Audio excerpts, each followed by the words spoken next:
ये आकाशवाणी रायपुर है। प्रादेशिक समाचार बुलेटिन के साथ मैं लता देवी चौहान।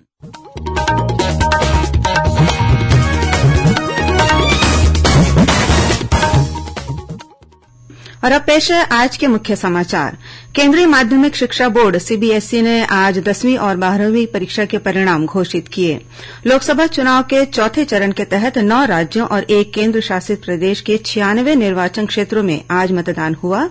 बीजापुर जिले में सुरक्षा बलों ने आज 41 लाख रुपए के 14 इनामी माओवादियों को गिरफ्तार किया। और मौसम विभाग ने अगले 24 घंटों के दौरान प्रदेश में 1-2 स्थानों पर गरज चमक के साथ अंधड़ चलने, ओलावृष्टि और आकाशीय बिजली गिरने की चेतावनी दी।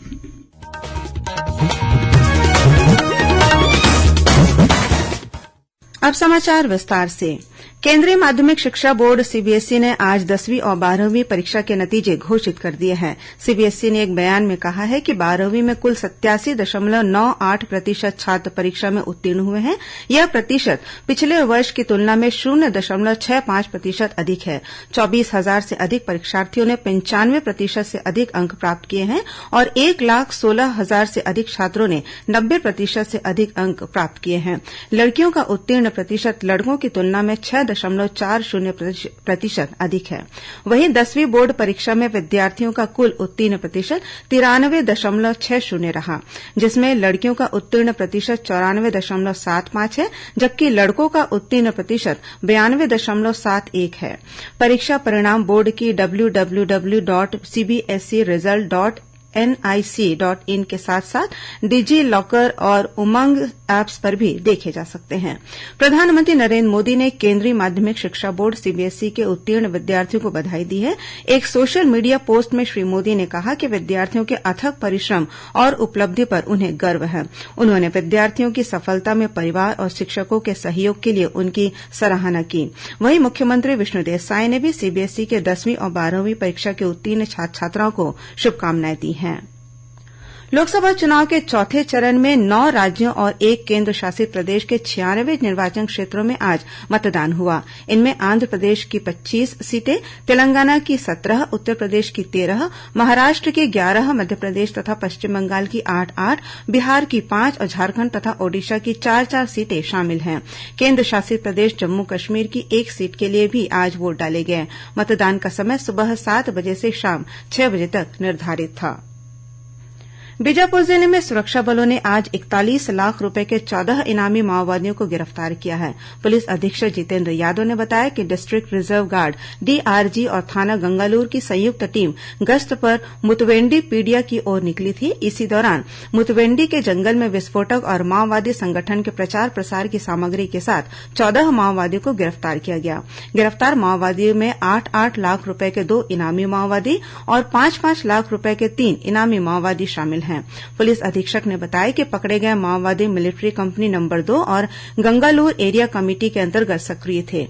गिरफ्तार माओवादियों से 4 tiffin bomb, 2 cooker bomb, detonator, Cordtex wire और जिलेटिन स्टिक बरामद किए गए हैं। इन माओवादियों को कोर्ट में पेश किया गया, जहां से उन्हें जेल भेज दिया गया। वहीं दंतेवाड़ा जिले में आज 2 माओवादियों ने पुलिस के समक्ष आत्मसमर्पण किया है। पुलिस महानिरीक्षक कमलोचन कश्यप और पुलिस अधीक्षक गौरव राय की मौजूदगी में इन दोनों माओवादियों ने आत्मसमर्पण किया। इन दोनों पर विभिन्न माओवादी घटनाओं में शामिल रहने का आरोप है।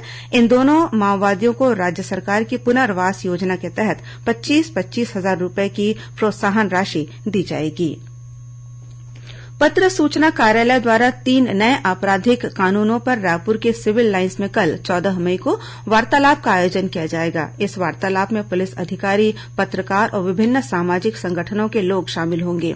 गौरतलब है कि ये नया कानून पूरे देश में 1 जुलाई से लागू होंगे। राजधानी रायपुर के एक कारोबारी ने महादेव ऑनलाइन सट्टा ऐप के मामले में आत्महत्या कर ली है। यह घटना सिविल लाइन्स थाना क्षेत्र की है। घटनास्थल से पुलिस को एक सुसाइड नोट मिला है, जिसमें कारोबारी ने महादेव सट्टा ऐप के लिए एक व्यक्ति को 1 वर्ष पहले करीब 10 लाख रुपए उधार देने और रकम वापसी मांगने पर जान से मारने की धमकी देने की बात कही है। पुलिस द्वारा इस मामले की पड़ताल की जा रही है। इस बीच उप मुख्यमंत्री अरुण साव ने कहा है कि महादेव सट्टा ऐप मामले में लगातार जांच की जा रही है। लोग इसमें पड़कर आर्थिक और मानसिक रूप से परेशान हुए हैं। राज्य सरकार इसको लेकर गंभीर है। पुलिस द्वारा इस मामले की लगातार जांच की जा रही है।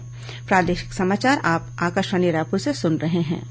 छत्तीसगढ़ की खबरों से है आपका वास्ता और खबरों की विश्वसनीयता से है हमारा वास्ता। आकाशवाणी समाचार रायपुर के प्रादेशिक समाचार बुलेटिन के साथ ही हमारे समसामयिक कार्यक्रम आप रेडियो के अलावा अपने मोबाइल पर भी सुन सकते हैं। आकाशवाणी समाचार फेसबुक, ट्विटर और यूट्यूब पर भी उपलब्ध है। हमारा Facebook page Chhattisgarh news on AIR, Twitter handle CGAIR news और हमारा यूट्यूब चैनल है छत्तीसगढ़ AIR न्यूज। तो अब रेडियो के साथ ही आपके मोबाइल के जरिए भी हम पहुंच रहे हैं आप तक। छत्तीसगढ़ की हर खबर के लिए सुनते रहिए आकाशवाणी समाचार। और अब आगे बढ़ते हैं बाकी के समाचारों की ओर। खैरागढ़ जिले में स्थित मंडीप खोल गुफा आज श्रद्धालुओं के दर्शन के लिए खोली गई। इस गुफा में भक्ति और प्रकृति का अनूठा संगम देखने को मिलता है। ऐसी मान्यता है कि यह गुफा भगवान शिव को समर्पित है। इसे विश्व की 6वीं और भारत की दूसरी सबसे बड़ी गुफा माना जाता है। गौरतलब है कि छुईखदान विकासखंड के ग्राम ठाकुर टोला के पास घने जंगलों के बीच मंडीप खोल गुफा स्थित है। इस गुफा को हर साल अक्षय तृतीया के बाद पहले सोमवार को एक दिन के लिए पर्यटकों के लिए खोला जाता है। इस गुफा को देखने छत्तीसगढ़ के अलावा अन्य राज्यों के पर्यटक भी पहुंचते हैं। दंतेवाड़ा स्थित NMDC के किरंदुल और बचेली परियोजना के कर्मचारियों ने वेतन पुनरीक्षण की मांग को लेकर कल से हड़ताल शुरू कर दी है। इससे लौह अयस्क का उत्पादन और परिवहन प्रभावित हुआ है। कर्मचारियों ने टूल डाउन हड़ताल घोषित कर NMDC प्रबंधन से वेतन समझौते पर गंभीरता से विचार करने की अपील की है। कर्मचारी संगठन निजी कंपनी को काम देने के विरोध में है, साथ ही वेतन पुनरीक्षण की भी मांग कर रहे हैं। जून माह में आयोजित UPSC की प्रारंभिक परीक्षा के मद्देनजर 18 मई को प्रस्तावित मार्गदर्शी कार्यक्रम आयाम ऊंची उड़ान के आयोजन की तिथि को आगे बढ़ा दी गई है। परीक्षा में सम्मिलित हो रहे युवाओं और उनके अभिभावकों ने आज रायपुर कलेक्टर डॉ गौरव कुमार सिंह से मुलाकात कर UPSC प्रारंभिक परीक्षा के बाद ही कार्यशाला आयोजित करने का अनुरोध किया। कलेक्टर डॉ सिंह ने कहा कि अब यह कार्यशाला UPSC प्रीलिम्स परीक्षा के बाद जून के तृतीय सप्ताह में होगी। इस कार्यशाला में देश के प्रतिष्ठित संस्थानों के प्रमुखों और विषय विशेषज्ञों द्वारा युवाओं को मार्गदर्शन दिया जाएगा। कलेक्टर और जिला निर्वाचन अधिकारी डॉ गौरव कुमार सिंह ने कलेक्टोरेट में लोकसभा चुनाव में पोस्टल बैलेट और ETPBS के माध्यम से मतदान में उल्लेखनीय भूमिका निभाने वाले अधिकारियों और कर्मचारियों को प्रशस्ति पत्र देकर सम्मानित किया। इस मौके पर डॉ सिंह ने अधिकारियों और कर्मचारियों से कहा कि मतदान चुनाव का सबसे महत्वपूर्ण अंग होता है। निर्वाचन आयोग द्वारा 85 वर्ष से अधिक आयु के बुजुर्गों और दिव्यांग मतदाताओं के लिए होम वोटिंग की सुविधा उपलब्ध कराई गई थी। मतदान दल के कर्मचारियों ने इस संबंध में अपने कर्तव्य का बखूबी से निर्वहन किया है। इसी कारण बुजुर्गों, दिव्यांग मतदाताओं ने उत्साह के साथ वोटिंग में हिस्सा लिया। कोरबा जिले के करतला थाना क्षेत्र में आज एक चलती कार में आग लग गई। इस दुर्घटना में कार चला रहे शिक्षक की मौत हो गई। मिली जानकारी के मुताबिक यह कार लुड़खेता मोहल्ले से जब गुजर रही थी तभी उसमें आग लग गई। मृतक रायगढ़ जिले के छाल थाना इलाके के रहने वाला था। कार में शॉर्ट सर्किट होने की आशंका जताई जा रही है। और अब पेश है मौसम का हाल। मौसम विभाग ने अगले 24 घंटों के दौरान प्रदेश में 1-2 स्थानों पर गरज चमक के साथ अंधड़ चलने, ओलावृष्टि और आकाशीय बिजली गिरने की चेतावनी दी है। मौसम विभाग के अनुसार पश्चिम उत्तर प्रदेश से दक्षिणी असम तक एक द्रोणिका बनी हुई है। वहीं पूर्वी झारखंड में ऊपरी हवा का एक चक्रीय चक्रवाती घेरा स्थित है। इसके असर से प्रदेश में बदली बारिश की स्थिति बन रही है।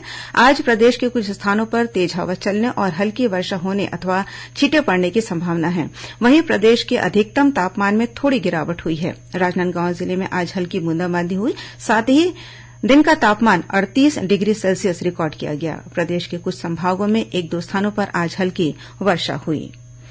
और अब कुछ खबरें संक्षेप में। बिलासपुर जिले के सरकंडा, मस्तूरी, कोटा, चकरभाटा, कोनी, सेंद्री, लोफंदी, कछार, निरतू और घुटकू में खनिज अधिकारियों द्वारा खनिज वाहनों की सघन जांच की गई, जिसके आधार पर अवैध परिवहन के 12 मामले दर्ज कर 14 वाहन जब्त किए गए हैं।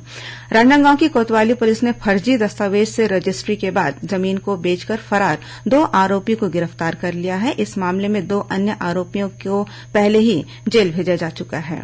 कोंडागांव के कलेक्टर कुणाल दुदावत ने मतदान के बाद ईवीएम की सुरक्षा व्यवस्था देखने शासकीय गुंडाधूर स्नातकोत्तर महाविद्यालय में बनाए गए स्ट्रांग रूम का निरीक्षण किया। गौरेला पेंड्रा मरवाही की कलेक्टर लीना कमलेश मंडावी ने आज कलेक्टोरेट में अधिकारियों की बैठक लेकर अरपा नदी के संवर्धन के लिए अब तक किए गए कार्यों की जानकारी ली और जांजगीर चांपा जिले के पामगढ़ पुलिस ने चोरी की 2 मोटरसाइकिल सहित 1 आरोपी को गिरफ्तार किया है। आरोपी को न्यायिक हिरासत में जेल भेज दिया गया है। इस मामले में 2 अन्य आरोपी फरार हैं। अंत में मुख्य समाचार एक बार फिर। केंद्रीय माध्यमिक शिक्षा बोर्ड सीबीएसई ने आज 10वीं और 12वीं परीक्षा के परिणाम घोषित किए। लोकसभा चुनाव के चौथे चरण के तहत 9 राज्यों और 1 केंद्र शासित प्रदेश के 96 निर्वाचन क्षेत्रों में आज मतदान हुआ। बीजापुर जिले में सुरक्षा बलों ने आज 41 लाख रुपए के 14 इनामी माओवादियों को गिरफ्तार किया और मौसम विभाग ने अगले 24 घंटों के दौरान प्रदेश में 1-2 स्थानों पर गरज चमक के साथ अंधड़ चलने, ओलावृष्टि और आकाशीय बिजली गिरने की चेतावनी दी। इसी के साथ प्रादेशिक समाचार बुलेटिन समाप्त हुआ। नमस्कार।